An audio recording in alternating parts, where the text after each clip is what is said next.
மூர்த்தி வழிபாடு. வீடு கட்டும்போது சாரம் கட்டி அதன்மேல் நின்று வேலைக்காரர்கள் கட்டட வேலை செய்வார்கள். வீடு கட்டி முடித்ததும் சாரத்துக்கு வேலையில்லை.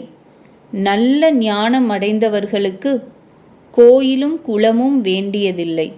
தியானத்தில் மனத்தை அலையாமல் நிறுத்த பயிலாதவர்களுக்கு பூஜையும் ஸ்நானமும் அவசியமாகும். பக்தியுடன் களிமண்ணை எடுத்து லிங்கமாக பிடித்து வைத்தால் அதுவே ஈசன். அனைத்திலும் இருக்கும் ஈசன் அந்த லிங்கத்தினின்று நீங்கிவிடவில்லை. இந்த விக்கிரகம் வெறும் களிமண்ணாயிற்றே, இதை எப்படி கடவுள் என்று தியானிக்க முடியும் என்று ஒருவர் கேட்டார். ஏன் மண், கல், செம்பு என்று எண்ணுகிறீர்? பரம்பொருளால் ஆன உருவம் என்று ஏன் காணமாட்டீர்?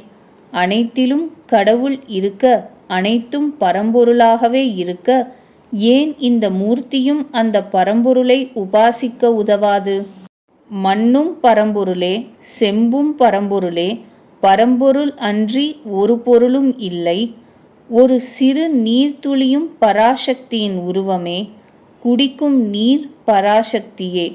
உள் சென்று தாகத்தை தணிப்பது பராசக்தியே. துளசி மாலையை கையில் வைத்துக்கொண்டு ஹரிநாமங்களை சொன்னோமானால் ஒவ்வொரு துளசி மணியும் ஹரியின் உருவமே ஆகும். ஆகாயம் கருத்து வஜ்ராயுதம் பாய்ந்து இடியும் மின்னலும் கக்கும் மேகத்தில் பராசக்தி இருக்கிறாள்.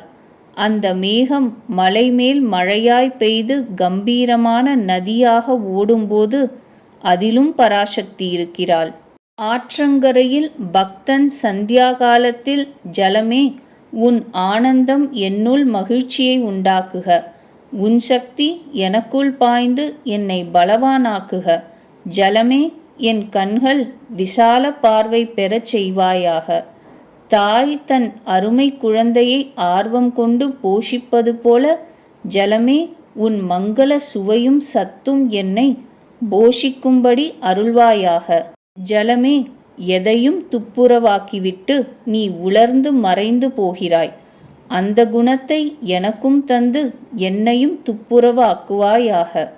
அதற்காக உன்னை சரண் புகுந்தேன் என்று தலையில் ஜலத்தை தெளித்து புரோக்ஷணம் செய்து கொண்டு கையில் ஆச்சமனத்துக்கு கொஞ்சம் ஜலம் எடுத்து, அழிவற்ற பரம்பொருளே, உன்னை வணங்குகிறேன் என்று சொல்லி உறிஞ்சி அருந்துகிறான். அந்த ஜலமும் பராசக்தியே. எங்கும் ஆண்டவன் உள்ளான் என்று உண்மையில் கண்டோமானால் மனத்தை தியானத்தில் நிறுத்துவதற்கு சாதனமாக ஏன் ஒரு திவ்ய மூர்த்தியை வைத்துக்கொண்டு ஆராதிக்க கூடாது? எங்கும் இருப்பவன் அந்த மூர்த்தியில் இல்லாமல் போய்விட்டானா? மூர்த்தி பூஜை செய்யாதவர்கள் செய்ய வேண்டியதில்லை. செய்பவர்களை குற்றம் சொல்வது மடமை. ஈசன் சர்வ வியாபகன். பராசக்தியானவள் எதிலும் வீற்றிருக்கிறாள். உண்ணும் உணவில் ஒரு பருக்கையை வைத்து பூஜை செய்யலாம். பூஜை செய்து உணவை உண்போமானால் பராசக்தி உள்நின்று அருள்வாள்.